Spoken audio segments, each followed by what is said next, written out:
o nosso companheiro Hélio, para que possa coordenar a nossa atividade, Hélio, da noite de hoje. Muito obrigado, Araci. Boa noite a todos os companheiros que estão com a gente aí aqui nessa sala do Zoom. Alegria renovada poder participarmos desse Forei, na sua 29ª edição.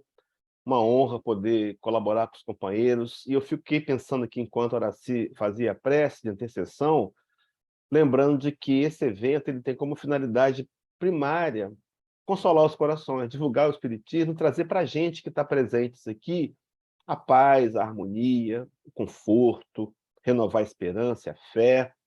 E nada melhor, meus irmãos, do que compreender em profundidade o Espiritismo. E quando o tema nos foi sugerido para falar de construção autoiluminativa, eu fiquei confabulando assim, o que eu vou trazer aqui não é nada novo. Nós montamos uma sequência de ideias, é claro, uma sequência talvez objetiva, com que intenção? De nos reconvidar a nos olhar e aí reassumirmos ou continuarmos assumindo o nosso compromisso. Compromisso esse de ser daqueles que vão divulgar a mensagem do Cristo, rede viva, pelo Espiritismo, o coração de toda a humanidade, e construir essa nova era, onde a fraternidade será, acima de tudo, como diz Kardec na Gênesis, capítulo 18, a pedra fundamental de uma nova ordem social. Esses benfeitores espirituais que dirigem esse trabalho, por certo, meus irmãos, conhecem os nossos corações. Eles sabem da dificuldade que nós enfrentamos, das dores. E a minha prece tem sido, durante a semana, rogando a esses amigos que possam me utilizar de alguma maneira para que a gente possa trazer com clareza, com objetividade, a mensagem do Cristo e que todos nós saímos daqui desafiados a nos tornarmos cada vez melhores. A gente sabe que está sendo gravada essa palestra, vai ser colocado depois o link disponível para a gente distribuir para outros companheiros, para que mais pessoas possam também receber os mesmos benefícios que recebemos agora. Não vou compartilhar os slides para a gente começar efetivamente o trabalho. E o trabalho, deixa eu conseguir compartilhar aqui. Opa, deixa eu consertar aqui, que a tecnologia está me dando umas batidas aqui, mas vai dar certo aqui, ó. Vamos lá. Então, olha só, a nossa proposta é trabalhar essa construção autoiluminativa. Então, parece que já de antemão, só conceituando o tema, a construção é uma obra, é algo que está em execução, é algo que ficará pronto. Mas será que haveria uma construção autoiluminativa? Será que nós podemos buscar iluminação? Será que o Espiritismo teria um caminho a nos propor? E a gente vai afirmar que sim. E a base doutrinária, meus irmãos, para esse trabalho, começa na questão 115 do Livro dos Espíritos. A gente sabe que a questão 115 ela tem um fundo doutrinário, ela tem um fundo histórico. Allan Kardec teria perguntado aos benfeitores espirituais: dos espíritos, uns terão sido criados bons e outros maus? Observemos, meus irmãos, que essa pergunta ela condiz com o conhecer, com a informação que Kardec tinha até o momento. Kardec, o codificador do Espiritismo, ele tem uma cultura religiosa católica. A família dele era católica e ele estudou numa escola protestante. E nesses dois segmentos que ele participou, ele conhecia a teologia dos anjos e demônios. Ele conhecia a teologia dos anjos e demônios. Então ele aproveita, porque até aqui, na questão 115, ele já descobriu que essa teologia não está completamente correta. Eu não disse completamente porque ela tem um fundo de uma certa verdade. Por exemplo, de onde nasceu a teologia dos anjos e demônios? Nasceu daqueles companheiros que têm o poder da vidência, que são concedidos a esses companheiros a possibilidade de ver o mundo espiritual. E esses companheiros, imagina, sempre houveram, sempre existiram ao longo da história da humanidade. Sempre estiveram e estão entre nós, com finalidades pontuais, específicas, talvez para nos dar informações da realidade do mundo invisível. Só que naquela época, uns tempos atrás, antes do Espiritismo formatar essas visões como ciência, como mediunidade, imaginemos que há 500 anos, 600 anos atrás, ou mais do que isso, alguns vissem um espírito mais evoluído. E o espírito mais evoluído ele tem uma aura, ele tem uma luz, ele emana uma luz suave, ele tem traços harmônicos, ele tem um aroma agradável. Então, aquele vidente imaginava estar diante de um anjo. Imaginemos que esse mesmo vidente se depara com um espírito ainda resistente ao mal, odiando, querendo vingança, permitindo ter uma alteração na sua estrutura perispiritual, chamado a forma animal, virando, aparentando ser um animal no processo de zootropia. Então, o vidente imaginava diante de um demônio. Então, a teoria faz sentido. Só que Kardec agora, diante da oportunidade que ele tem, ele pergunta: Deus criou espíritos bons e maus? Meus irmãos, observem a resposta. Deus criou todos os espíritos simples e ignorantes, isto é, sem saber. Então, primeiro ponto importante trabalharmos aqui, Deus criou todos nós simples e ignorantes. Então, não há privilégios. Todos nós temos o exato mesmo ponto de partida. Ignorantes, isto é, sem saber. Só que a resposta prolonga e diz assim: a cada um deu determinada missão com o fim de esclarecê-los, de os fazer chegar progressivamente à perfeição pelo conhecimento da verdade para aproximá-los de si.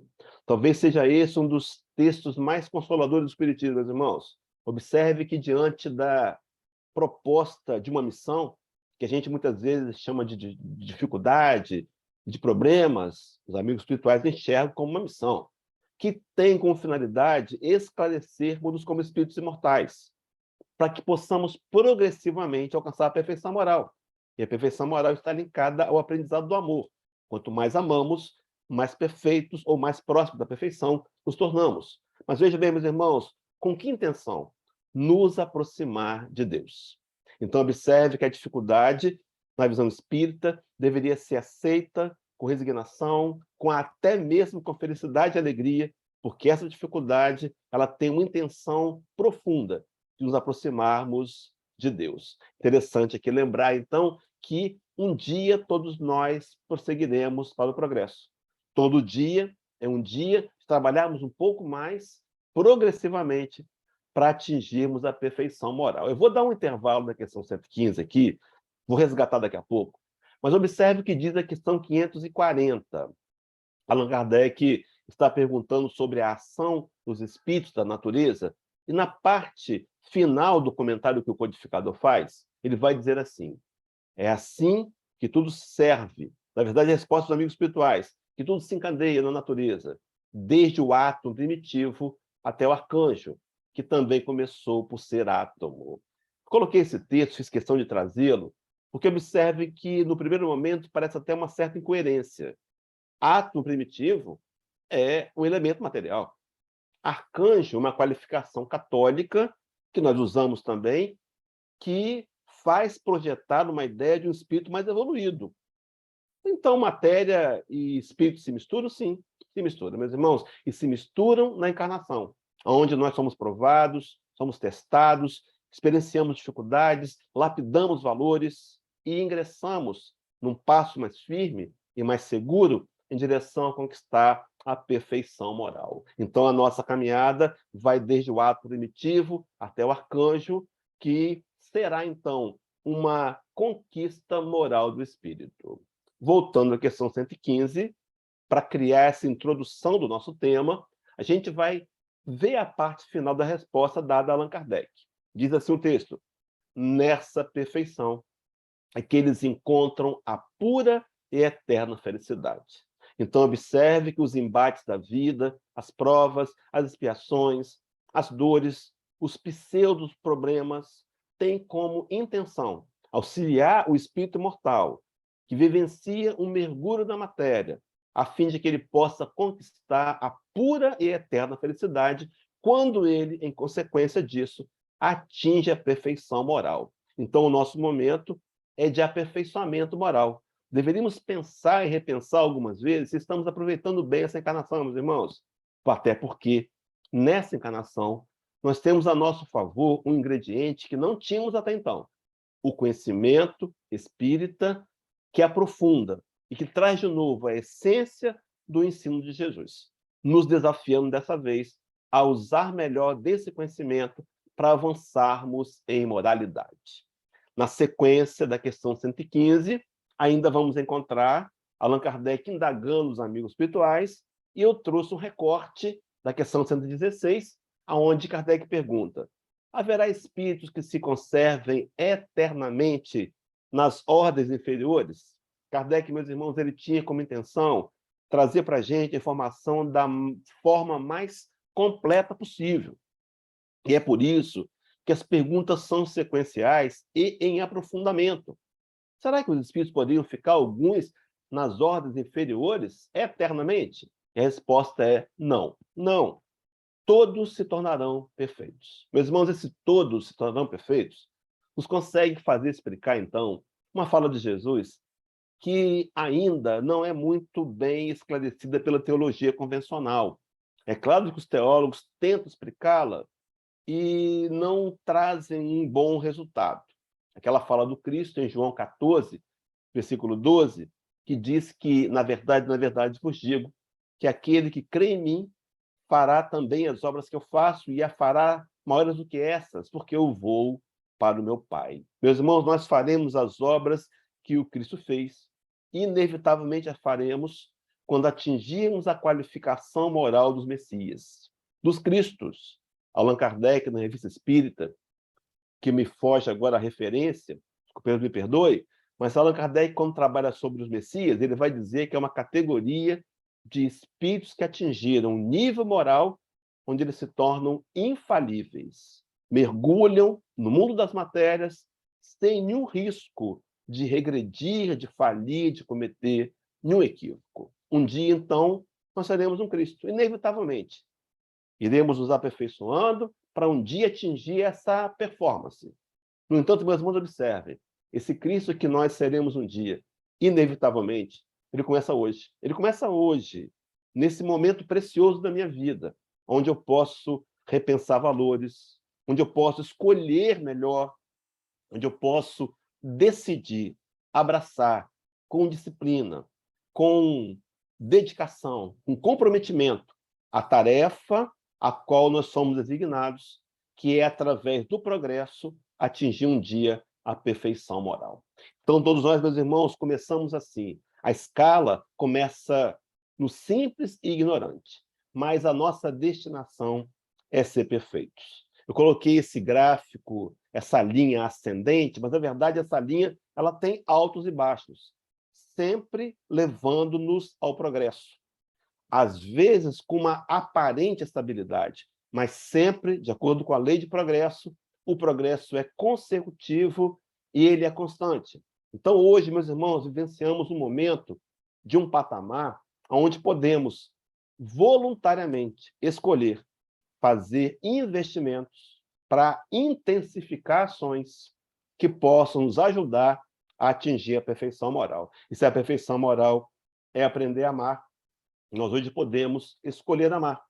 E, segundo o codificador Allan Kardec, inspirado na fala de Paulo Apóstolo, no capítulo 15 do Evangelho segundo o Espiritismo, e também na fala de Santo Agostinho, de Cáritas, no capítulo 14, ele nos diz de que nossas escolhas determinarão, por meio da caridade, o aprendizado do amor. Daí ele dizer, fora da caridade, não há salvação. Nós podemos hoje, no fechamento desse Fórum Espírita de Itanhem, na sua 29ª edição, sair daqui refletindo se hoje não podemos fazer algo a mais para sermos caridosos e, em consequência da prática do bem, aprendermos a amar e atingir a perfeição moral em direção um dia conquistarmos a ascensão para sermos um Cristo e seguir adiante no caminho do progresso. Então, observe que a perfeição moral, ser perfeito, é uma fatalidade. É um determinismo espírita. Então, um dia, nós seremos perfeitos. Quando dizemos isso, a gente imagina que alguns companheiros mais iniciantes poderiam pensar assim, mas, Hélio, se um dia eu vou ser perfeito, inevitavelmente, para que fazer esforços agora? Para que mudar de atitudes? Eu vou esperar, se naturalmente eu serei perfeito um dia, sim. É uma escolha, talvez infantil. Porque, na verdade, meus irmãos, quanto mais eu puder encurtar o número de encarnações, menos embates, menos dores, menos dificuldades eu vou enfrentar. Quanto mais eu puder acelerar o progresso, mais rápido eu chegarei à perfeição moral e à felicidade. Então, vejo que passa por uma decisão. Decisão essa que eu tenho que priorizar no dia de hoje as escolhas que possam me ajudar a elevar-me moralmente. Dito isso, meus irmãos, feita essa introdução, para fechá-la, na verdade, eu me lembrei da questão 333, Livro dos Espíritos, só para criar mais um link com essa sedimentação de ideias. Kardec vai fazer um comentário para os espíritos superiores da equipe do Espírito de Verdade, seguido de uma pergunta. Ele diz assim: se considerasse bastante feliz, numa condição mediana entre os espíritos errantes, aqueles que são desencarnados, e, conseguintemente, não ambicionasse elevar-se, tem a pergunta, poderia um espírito prolongar indefinidamente esse estado? Meus irmãos, olha que pergunta interessante. Então, o espírito está numa condição mediana, ele já sente uma certa paz, ele já tem felicidade parcial, ele está vivendo bem. Ele pode viver, ele pode ficar, ele pode escolher viver, ficar nessa situação indefinidamente? É o contrário da questão 116 que nós vimos agora atrás ali. O espírito pode ficar eternamente imperfeito? Não.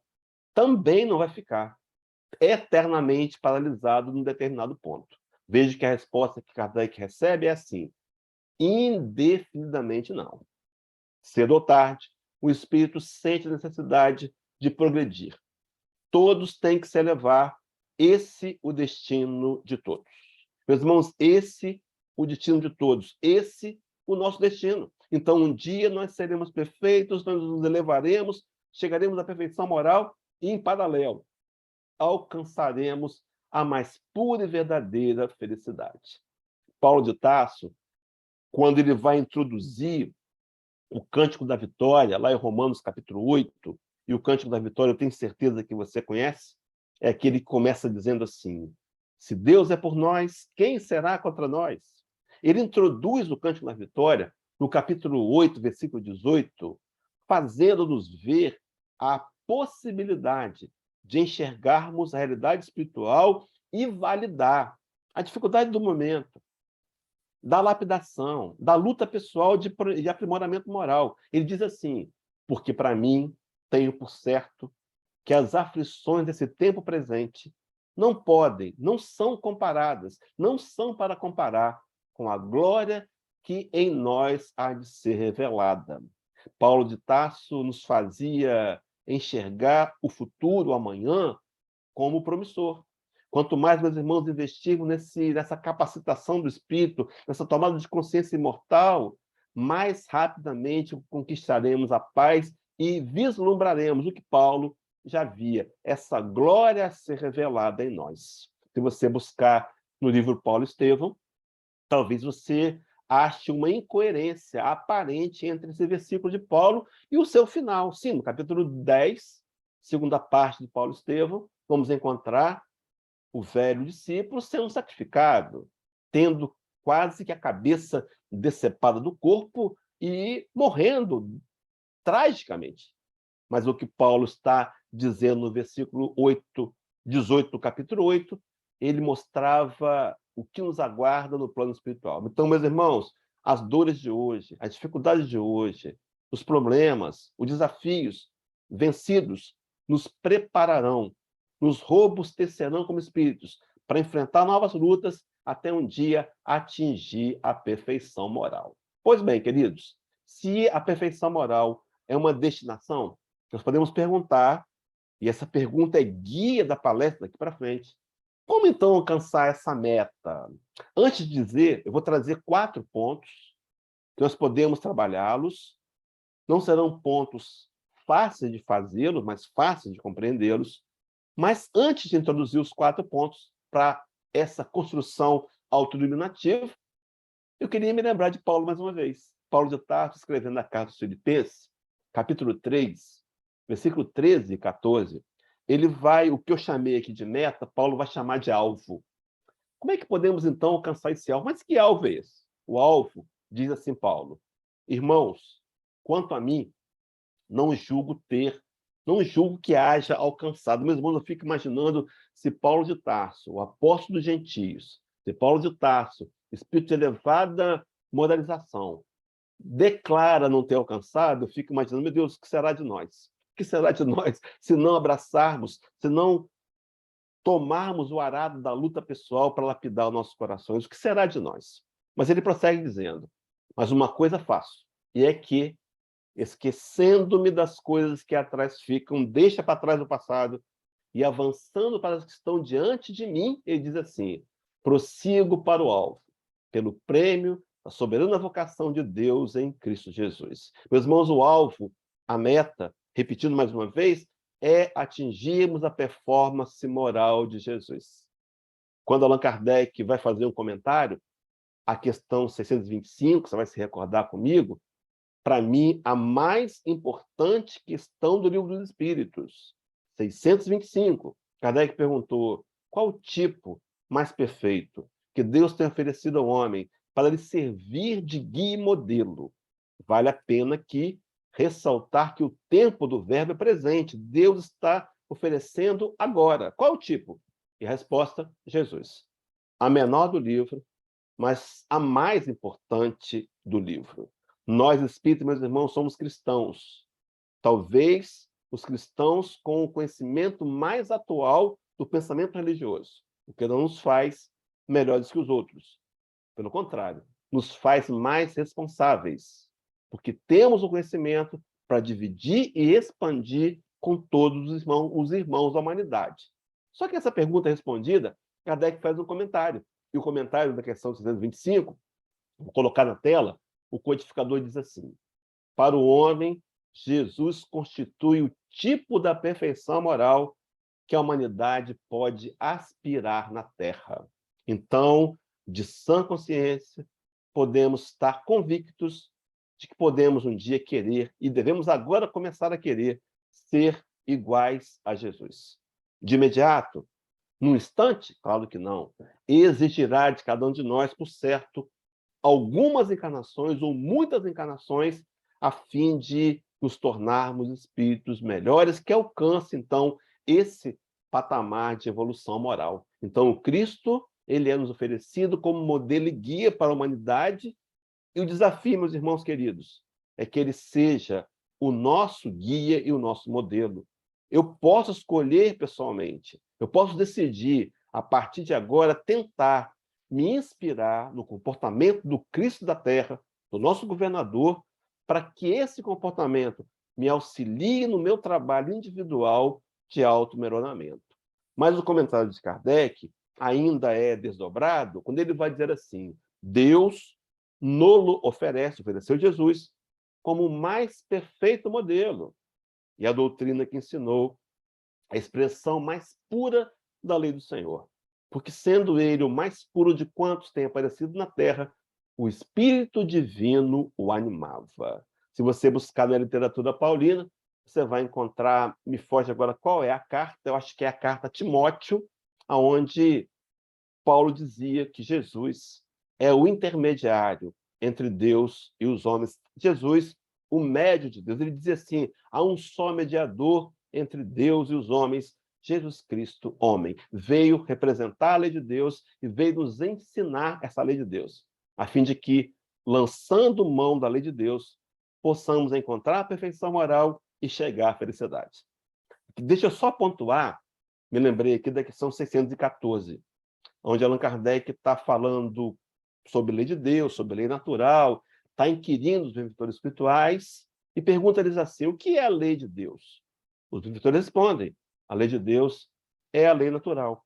É a única lei verdadeiramente capaz para o homem ser feliz. E diz por quê? Porque ela lhe diz o que deve fazer e lhe diz também o que deve deixar de fazer.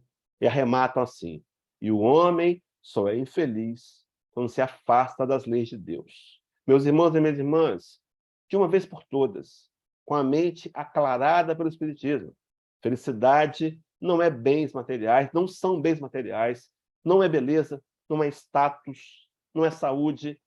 Felicidade é uma adesão voluntária à prática da lei de Deus, que vai passar pela busca do conhecimento, da instrução, do entendimento.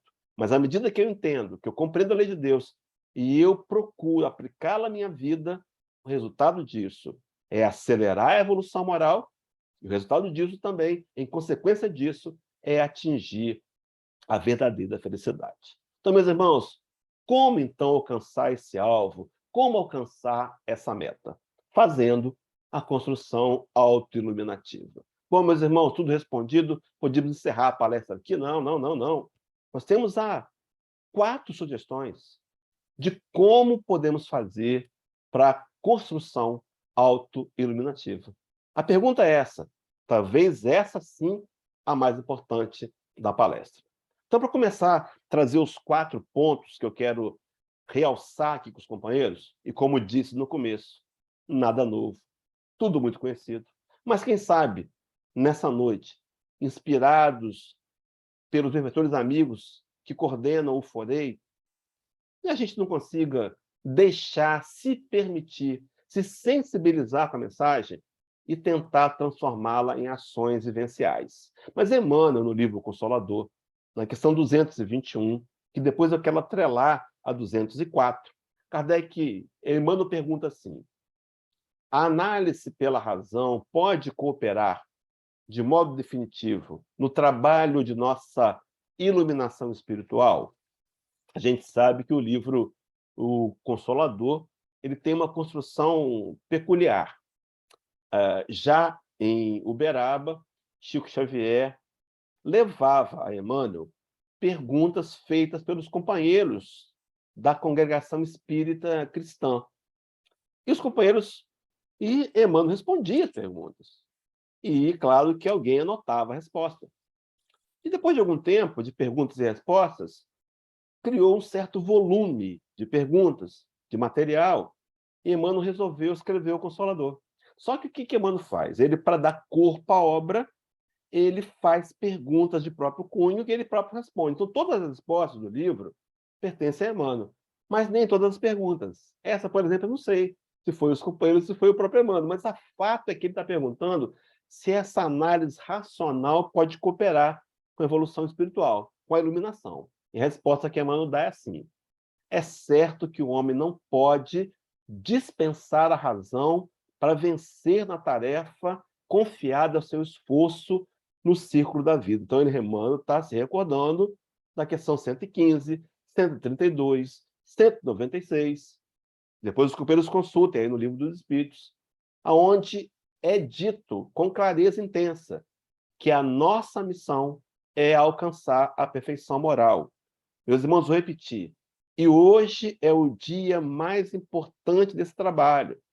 Esse momento é o mais importante da nossa vida, porque aqui agora eu posso tomar uma decisão de ser, por exemplo, mais comprometido, mais sério, e transformar efetivamente o Espiritismo num caminho autoiluminativo.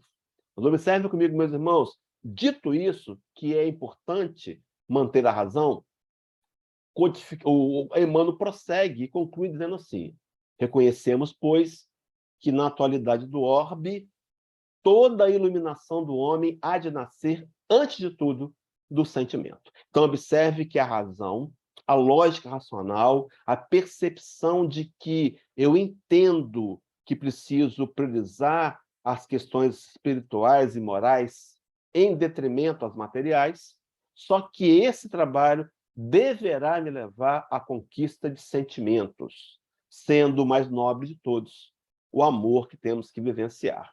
Então, observe que na questão 204, que eu comentei, que ia fazer um link, Emmanuel pergunta se a alma humana poder-se elevar para Deus tão somente com o progresso moral, sem os valores intelectivos. Pergunta muito conhecida. E então Emmanuel responde que o sentimento e a sabedoria são as 2 asas com que a alma se elevará para a perfeição infinita. Queridos companheiros, nós estamos aqui reunidos mais uma vez, mais uma noite, fazendo um certo esforço pela internet, que tomara que a gente vença logo isso para ficar juntos aí, do lado dos companheiros, mas estamos aqui, fazendo esforço, para ouvir de novo, que são 2 asas que eu tenho que investir em evolução nesse momento reencarnatório. Primeiro, trabalhar os sentimentos, e no segundo momento, buscar a sabedoria, a razão, a inteligência, aprimorar o intelectual, para que eu possa me elevar e evoluir moralmente. Será, meus irmãos, que temos feito isso? Será que temos aproveitado por isso? Porque primeiro ponto dos 4 para fazer a construção autoiluminativa é com... Deixa eu só tirar aqui da frente a tela, que eu coloquei muito grande aqui. Pronto. É a compreensão racional e voluntária da necessidade de fazer a construção autoiluminativa. Eu espero, queridos, que com esse raciocínio que apresentamos até aqui, nesse momento, nós consigamos nos convencer de que o papel, que o motivo pelo qual estamos aqui é exatamente esse: investir na evolução espiritual e moral. Então, primeiro ponto, compreender, ter uma compreensão racional e voluntária da necessidade de investirmos nesse progresso moral que nos aguarda. O segundo ponto, como fazer a construção iluminativa, autoiluminativa, eu quero começar respondendo, trazendo a introdução desse segundo ponto, lembrando de uma questão do Livro dos Espíritos, a 909, que eu costumo dizer que é uma das questões mais emblemáticas do livro. Uma questão onde Allan Kardec iria perguntar à espiritualidade, e a pergunta é assim: poderia sempre o homem, pelos seus esforços, vencer suas más inclinações? A gente sabe que há muitos, começando agora no Espiritismo, há muitos que estão ainda iniciando no conhecimento. Mas se você não sabe essa resposta, imagina comigo que pergunta difícil, não é verdade? Então, poderia sempre o homem, não é uma vez ou outra, não, é sempre, é constante, vencer suas más inclinações pelos seus próprios esforços? O que você acha da resposta? Os espíritos responderam a Kardec: sim, olha só, sim, é a resposta. E frequentemente fazendo esforços muito insignificantes. O que lhe falta é a vontade. Com poucos dentre vós fazem esforços. Meus irmãos, nos falta a vontade.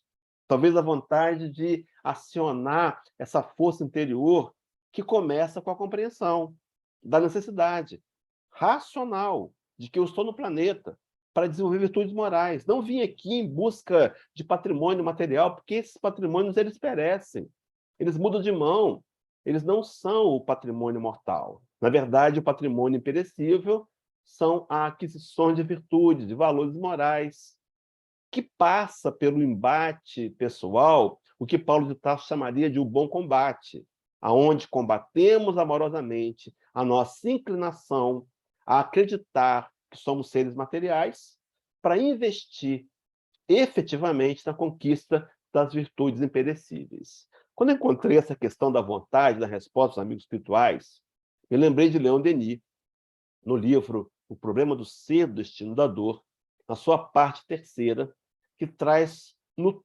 topo, no título, as potências da alma. E nesse artigo, Leon Denis vai dizer que a vontade é a maior de todas as potências. Meus irmãos, eu aciono a vontade quando eu me lembro do ponto primeiro, quando eu me lembro de que eu preciso racionalmente, como espírito mortal, passando pelo mundo físico, aproveitar melhor essa encarnação. Então, quando eu tenho esse racional, eu entendo que eu preciso investir para desenvolver sentimentos. Mas para que eu faça isso, eu tenho que ter a vontade. E talvez seja a hora de rogarmos a Deus para termos vontade de ter vontade. Eu me lembrei aqui agora de uma fala de Vemonode. Vemonode é um espírito que faz uma comunicação no Evangelho segundo o Espiritismo, capítulo 27, item 22. Esse Vemonode, segundo os teólogos, é o mesmo Ememonode da resposta dada à questão 665.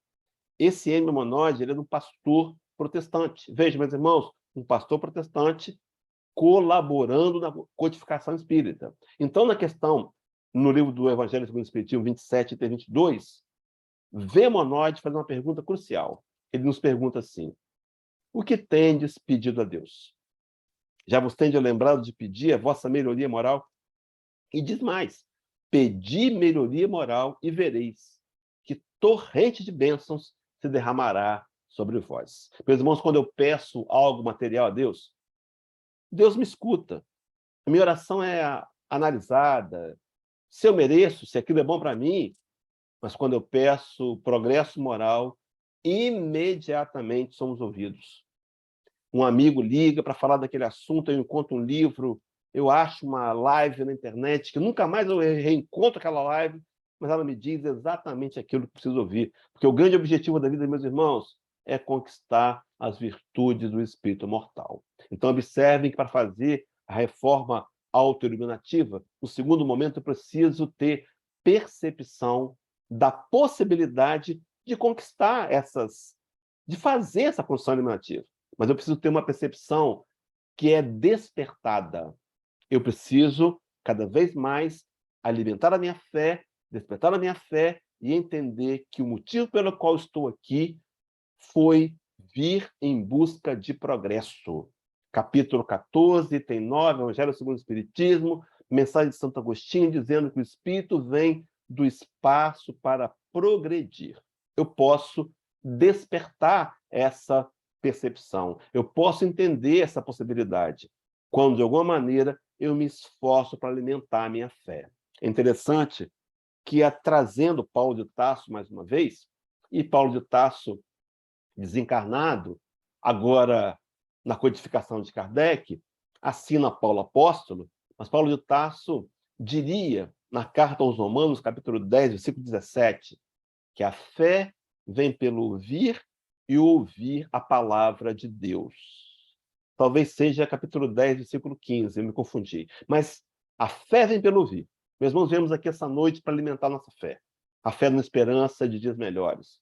Na fé na esperança de dias melhores pelo resultado das conquistas que virão por meio dos investimentos que faremos, validando com seriedade a proposta espírita de autoiluminação. João Evangelista, escrevendo a primeira carta à igreja na Ásia Menor, capítulo 2, versículo 8, ele dizia assim: no entanto, eu lhes escrevo um mandamento novo, o qual é verdadeiro nele, Jesus, e entre vocês, pois as trevas estão se dissipando e já brilha a verdadeira luz. Meus irmãos, que luz é essa que brilha? A luz da compreensão da realidade espiritual e a luz do despertar da consciência espiritual. Queridos, de uma vez por todas e em definitivo, nós não somos um ser material. Nós estamos um ser material. Nós somos um ser espiritual que viemos ao mundo físico em busca de aprimoramento moral, quitação de débitos e de experienciar dificuldades que mais cedo ou mais tarde serão compreendidas e validadas como meio de progresso e meio de prosperarmos avançando em direção a Jesus. É por isso que lá em João capítulo 17, eu trouxe um texto de Mateus também, lá no João 17, vamos encontrar o Cristo fazendo uma prece pelos discípulos que viriam. Incluamos nessa prece do Cristo a Deus. E no capítulo 15, 17, versículo 15, ele dizia assim: Pai, não peço que os tires do mundo, mas que os livre do mal. No 16 vai dizer assim: porque não são do mundo, como também do mundo eu não sou. Jesus reconhecendo e mostrando para a gente a nossa natureza verdadeira, espíritos imortais. No entanto, o segundo texto de Mateus 4,17, eu costumo dizer que é o discurso mais importante de Jesus. Ele saiu pela Judéia, pela Galiléia, dizendo: arrependei-vos, porque é chegado o reino dos céus. Arrependimento é voltar atrás, é nos corrigir, é fazer diferente, é nos realinhar voluntariamente com a proposta da espiritualidade, de progresso, de automelhoria, entendendo a dinâmica espírita e não mais rejeitando a dificuldade e o problema, mas entendendo que eles fazem parte do aprimoramento moral. Mas eu queria extrair de Mateus 4,17 essa fala do Cristo que já é chegado o reino dos céus. Ele não virá, ele é chegado. Perceber o reino de Deus, meus irmãos, dentro da gente, é um dos resultados. Quando eu estou verdadeiramente imbuído no propósito sincero de galgar a evolução moral. Então, o segundo ponto, o primeiro ponto, tomo consciência, e o segundo ponto agora, eu vou buscar essa autoiluminação, percebendo em mim a possibilidade. Terceiro ponto, talvez o mais importante dos três. Capítulo 17, item 3, Evangelho segundo o Espiritismo, a fala do codificador Allan Kardec comentando o homem de bem. Diz assim o codificador: o verdadeiro homem de bem estuda suas próprias imperfeições e trabalha incessantemente em combatê-las. Então ele estuda, ele percebe que é imperfeito, ele entende que a imperfeição é algo natural, real. A imperfeição não nos faz seres inferiores. No entanto, ele percebe os defeitos que tem para trabalhar incessantemente em combatê-las. Esse estuda me fez lembrar do Espírito de Verdade, que dizia lá no capítulo 6, item 5 do Evangelho: Espíritas, espíritas, amai-vos. Eis o primeiro ensinamento. Espíritas, instruí-vos, eis o segundo. Então, ele estuda suas próprias imperfeições. Mas qual é o mecanismo do estudo? Depois eu completo a fala do codificador no item 17, item 3 do capítulo 17. Mas o que seria, qual o método? Allan Kardec vai questionar esse método. Ele perguntou em duas questões paralelas, 919, 919A.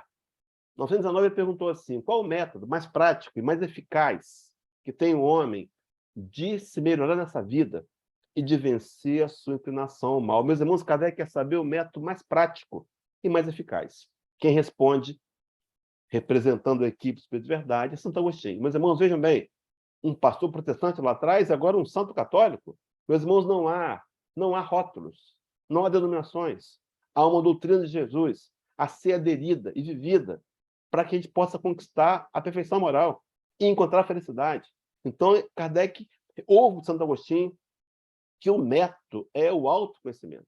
Diz assim: um sábio da antiguidade evoluiu disse: conhece-te a ti mesmo. Mesmo a necessidade da gente se autoconhecer para atuar com mais precisão, de maneira pontual, com eficácia, para fazer a mudança moral. Kardec, inquiridor nato que era, prorrogou a pergunta e diz: mas a gente sabe bem, a gente já sabe muito bem a importância que tem essa máxima. Conhece a ti mesmo.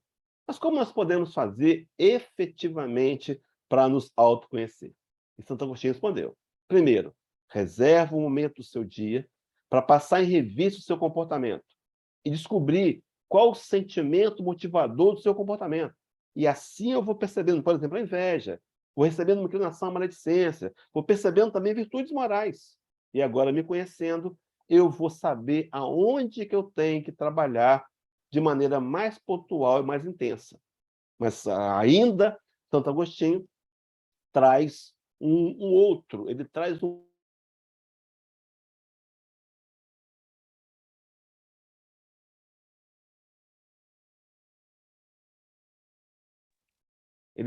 outro ingrediente importante. Ele diz que deveríamos validar o que os outros têm a dizer a nosso respeito. Ele queria saber se alguém tinha algum motivo para dele reclamar. E muitas vezes, meus irmãos, nós enganamos a nós mesmos. Nós mentimos para nós mesmos e acreditamos em verdades pessoais. Há uma canção do Renato Russo, onde ele vai dizer que a pior mentira é mentirmos para nós mesmos. Então, ele precisa estudar a si mesmo nesse método de autoconhecimento. Só que, voltando para concluir o comentário de Kardec, para irmos para o ponto quarto, o quarto ponto diz assim: o verdadeiro homem de bem, então, todos os esforços emprega para poder dizer no dia seguinte que alguma coisa traz em si de melhor do que na véspera.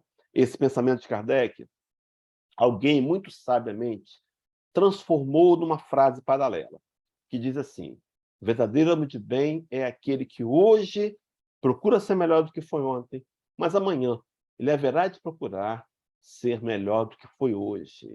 Meus irmãos, quem sabe eu não saio desse Fórum Espírita de Itaém levando esse desafio, assumindo para mim o desafio de amanhã tentar ser melhor do que foi hoje. Quando eu encontrei nesse comentário de Kardec a questão do esforço, me lembrei, é claro, do Evangelho segundo o Espiritismo, capítulo 17, tem 4, sede perfeitos, onde Kardec vai adjetivar o espírita verdadeiro. E lá está dito: reconhece-se verdadeiro espírita pela sua transformação moral e pelos esforços que emprega para domar as suas más inclinações. Meus irmãos, Allan Kardec partilha da ideia de que nós trazemos de maneira profunda as más inclinações. Não há problema algum nisso. É preciso que eu admita essa realidade, mas que eu resolva investir num projeto. Então, o ponto terceiro, meus irmãos, eu preciso elaborar um plano de metas com base na autoinvestigação feita para realizar a construção autoiluminativa. Quarto, último ponto, o plano de metas precisa ser executado. Precisa ser executado para fazer a construção iluminativa. Algumas vezes eu sou bem intencionado, eu até tenho vontade, mas sem ação, meus irmãos, não alcançaremos a autoiluminação.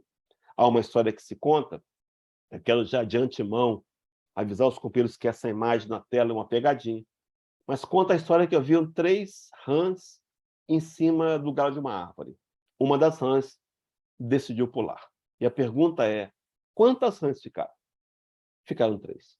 Porque aquela rã tão somente decidiu pular. E não pulou. Meus irmãos, é preciso que após a decisão eu tome a atitude. Então, quais são as atitudes? Vou trazer aqui alguns elementos do plano de metas. Mas metas possíveis, que eu posso e devo aderir. Primeiro, meus irmãos, o compromisso e a disciplina com a leitura, com as leituras edificantes. Meus irmãos e minhas irmãs, o que nós temos lido? Faça meta, mas faça metas possíveis. Proponha, por exemplo, nós estamos começando setembro, daqui a alguns dias. Nós temos ainda 4 meses, é isso? Setembro, outubro, novembro, dezembro, 4 meses para o final do ano. Proponha ler um livro por mês, mas esteja em dia com a leitura edificante. Uma outra atitude é a assiduidade na frequência das atividades da casa espírita e do movimento também. Participa da casa espírita, vai oferecer sua mão de obra, vai oferecer sua força de trabalho, vai participar de estudos também, participe das atividades online ou presenciais da casa espírita. No segundo momento, meus irmãos, para que isso aconteça, eu tenho que ter uma agenda, eu tenho que planejar. Planeje sua agenda. Abra mão, se for o caso, de outros compromissos e inclua na sua agenda atividades com a casa espírita no trabalho do bem. Terceiro ponto, meus irmãos, a implantação e a manutenção da prática do culto do evangelho no lar. Algo fundamentalíssimo. A implantação também de estudos pessoais e nos grupos formados na instituição. Então, você pode fazer, se você percebeu na sua autoanálise que você tem dificuldade, por exemplo, com a paciência, vai buscar. Na obra do João de Anjos, por exemplo, tem vários artigos. Vai aprofundar, vai pesquisar para você, mas também se matricule no estudo da casa, na leitura de um livro. E ainda, meus irmãos, mais, é preciso ter um amplo uso dos recursos da prece diariamente. Será que temos orado, queridos?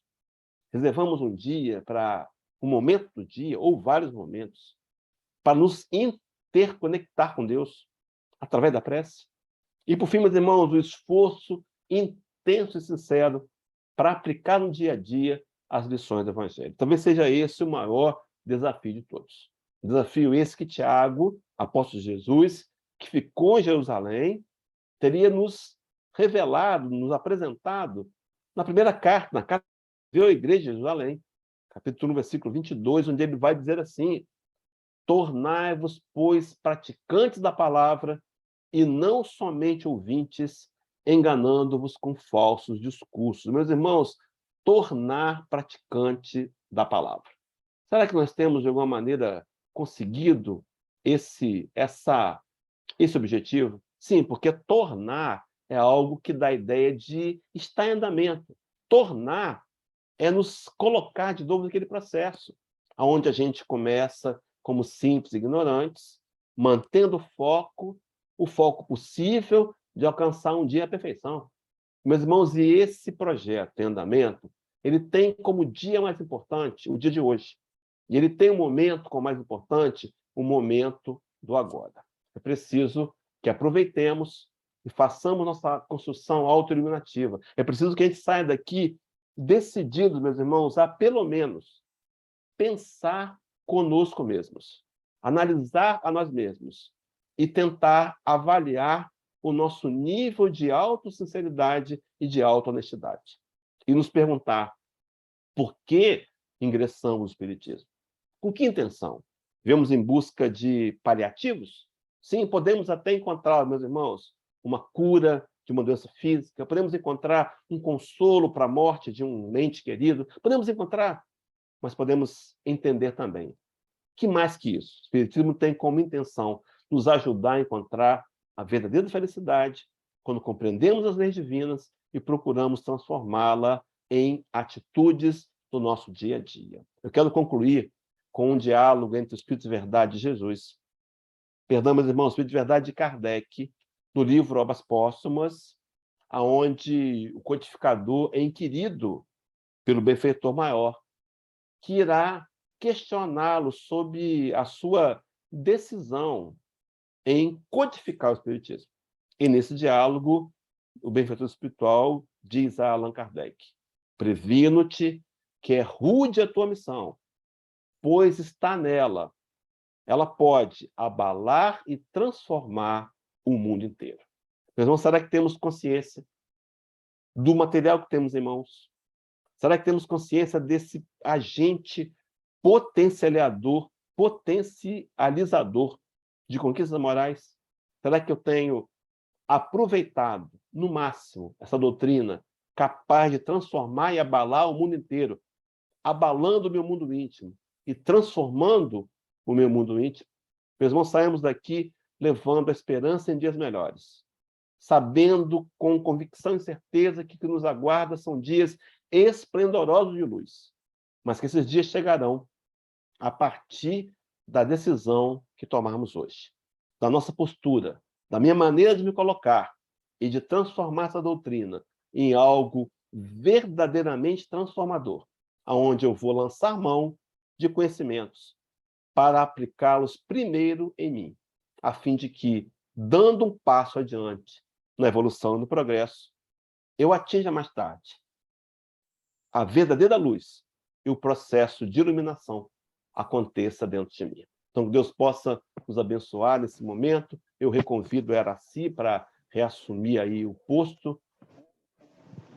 E, Josué, seu áudio está aberto, José. Fecha aí para a gente. E que Deus possa nos abençoar a todos. Araci, com você de novo aí.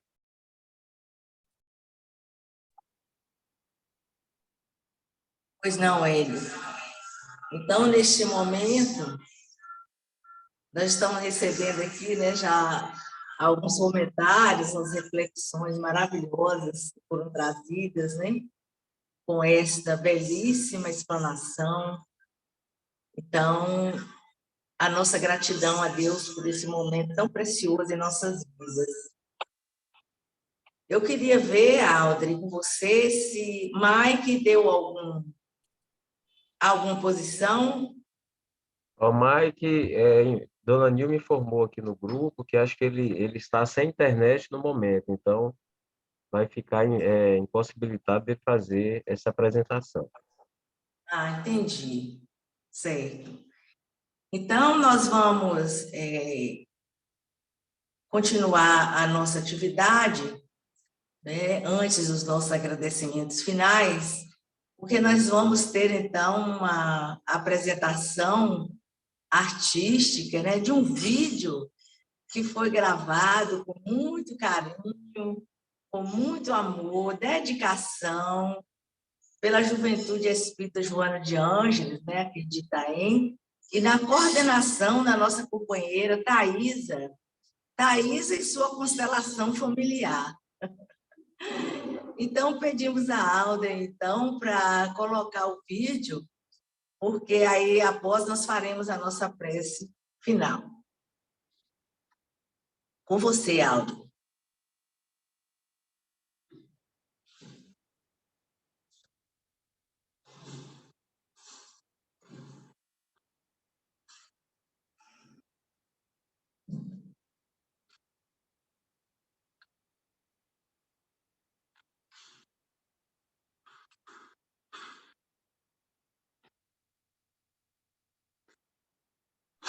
Ok, espera só um pouquinho que eu vou colocar. Esse vídeo, né, foi feito em comemoração aos 29 anos, né? Do nosso FUREI e do aniversário, principalmente do aniversário do Centro Espírita O Caminho. Foi elaborado, Araci, né, esse vídeo, ô, Araci, intitulado Libertação. quando eu tive aí presencial, os jovens também fizeram uma peça de teatro muito bonita sobre Kardec e Amélie Boudet, né? No dia que eu tive aí. Aham. Eles são muito criativos, então de parabéns os jovens da casa aí. Então, verdade, faz um trabalho muito bonito, né?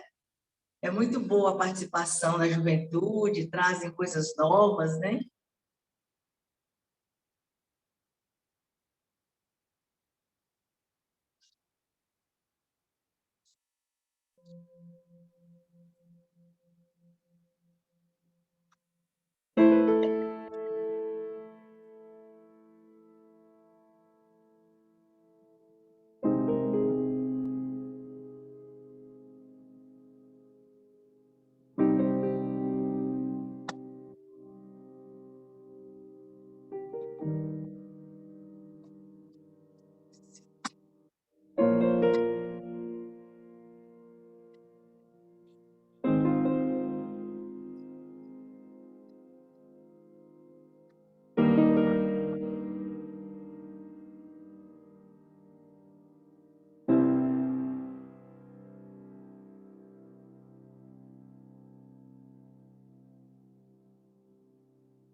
Da vez primeira em que me assassinaram, perdi um jeito de sorrir que eu tinha.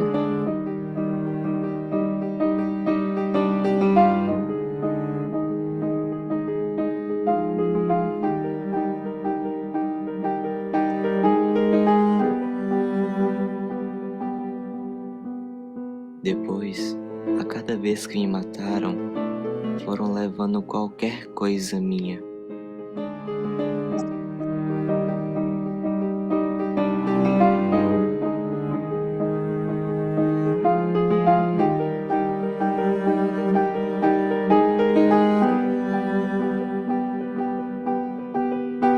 Hoje, os meus cadáveres, eu sou o mais desnudo, o que não tem mais nada.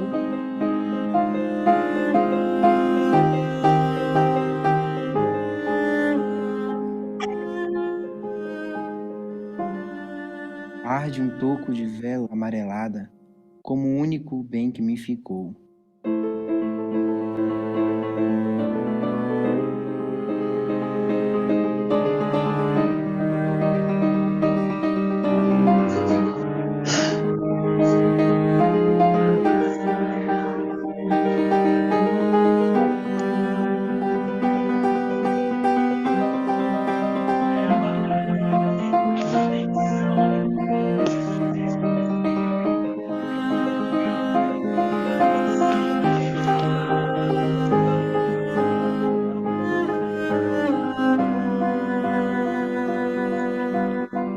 Vinde, corvos, chacais, ladrões de estrada.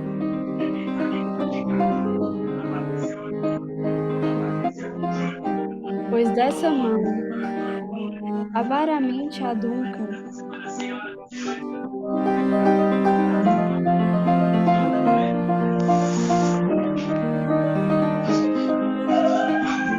Não haverão de então a luz sagrada.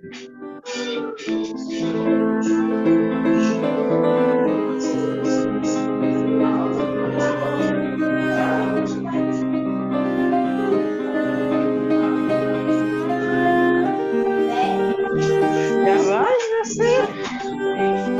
Veja aqui, vó.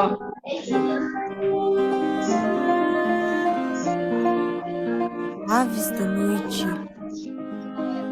asas do horror, fuejai.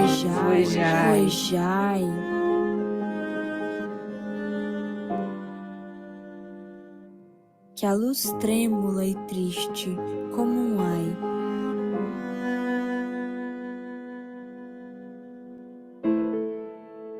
A luz de um morto,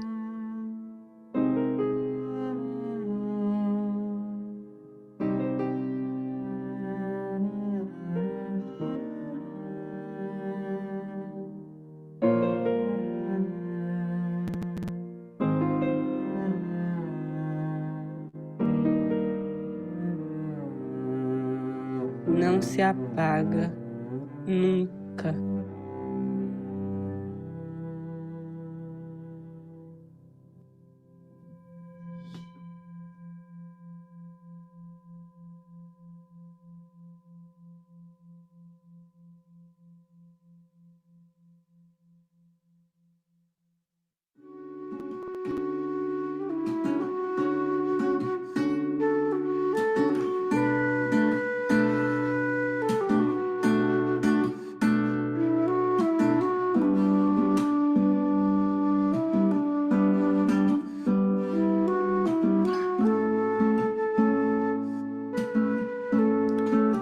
Meu irmão,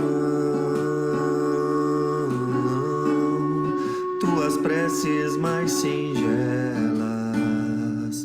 são ouvidas no espaço ilimitado, mas eu sei que às vezes choras consternado ao silêncio da força que interpelas. Volve ao teu templo interno e abandonado, a mais alta de todas as capelas, e as respostas mais lúcidas e belas hão de te trazer-te alegre e deslumbrado. Vinde, todo o anseio da crença acalma as dores. Toda prece é uma luz para quem chora. A oração é o caminho cor de aurora para o sonho dos pobres pecadores. Ó corações que a lágrima devora, Vinde, através dos rudes amargores, cantar na luz dos grandes esplendores. vossa iluminação de cada hora. Ouve teu coração em cada prece, Deus responde em ti e te esclarece com a força eterna da consolação. Compreende essa dor que te domina, sobre a linguagem pura e peregrina da voz de Deus em luz de redenção.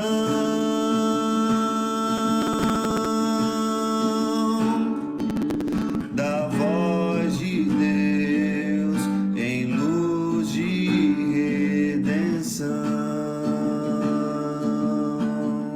vinde rememorar no espaço infindo, neste lar de Jesus, ditoso e lindo, as desventuras para bendizê-las. Feliz o coração sereno e forte, que triunfa da lágrima e da morte, palpitando na esfera das estrelas. Palpitando na esfera das estrelas. palpitando na esfera das estrelas, palpitando na esfera das estrelas, Palpitando na esfera das estrelas. palpitando, Palpitando Palpitando Palpitando na esfera das estrelas. Da voz de Deus em luz de redenção.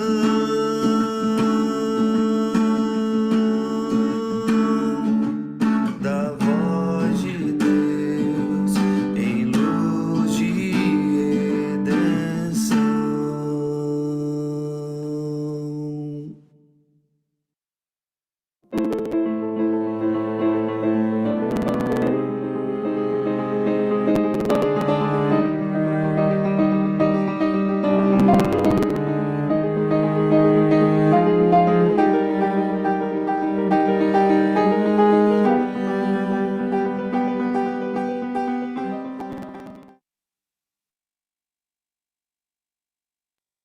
Neste momento, né, fica aqui a nossa gratidão a Deus por esse momento abençoado,